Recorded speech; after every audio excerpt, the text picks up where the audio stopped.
Hello guys, welcome to digital desk.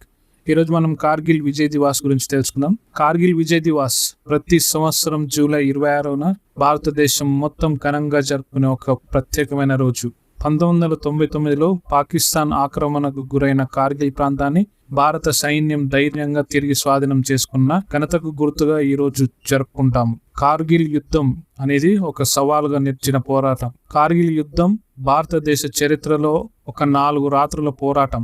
1999 వేసవిలో పాకిస్తాన్ సైన్యం రహస్యంగా భారత నియంత్రణ రేఖ LOC దాటి కార్గిల్ ప్రాంతాన్ని ఆక్రమించింది. ఈ ప్రాంతం సముద్ర మట్టానికి 16,000 అడుగుల ఎత్తులో ఉంది. అక్కడ చాలా కఠినమైన వాతావరణ పరిస్థితులు ఉండేవి. భారత సైన్యానికి ఈ ఆక్రమణ గురించి తెలిసినప్పుడు దేశం మొత్తం ఒకటయ్యింది.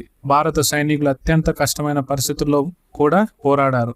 వారికి ఆహారం, ఆక్సిజన్, సరైన సామాగ్రి కూడా సరిపడా లేకపోయినా వారు తమ దేశం కోసం పోరాడారు.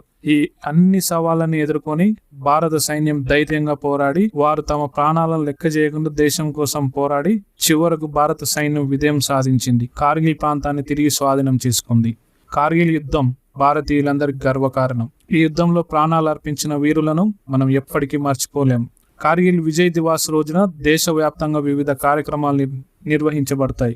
సైనిక పరేడ్లు, శ్రద్ధాంజలి సమర్పణలు, సెమినార్లు, సమావేశాలు మొదలైనవి ఈ రోజున ప్రధాన ఆకర్షణలు. ఈ రోజున మన దేశం కోసం ప్రాణాలు అర్పించిన సైనికులను స్మరించుకుంటూ వారి త్యాగాలను గౌరవిస్తాము. కార్గిల్ విజయ్ దివాస్ మన దేశానికి ఒక స్ఫూర్తిదాయకమైన రోజు. సో ఇది ఫ్రెండ్స్, ఈరోజు Kargil Diwas. So thanks for watching.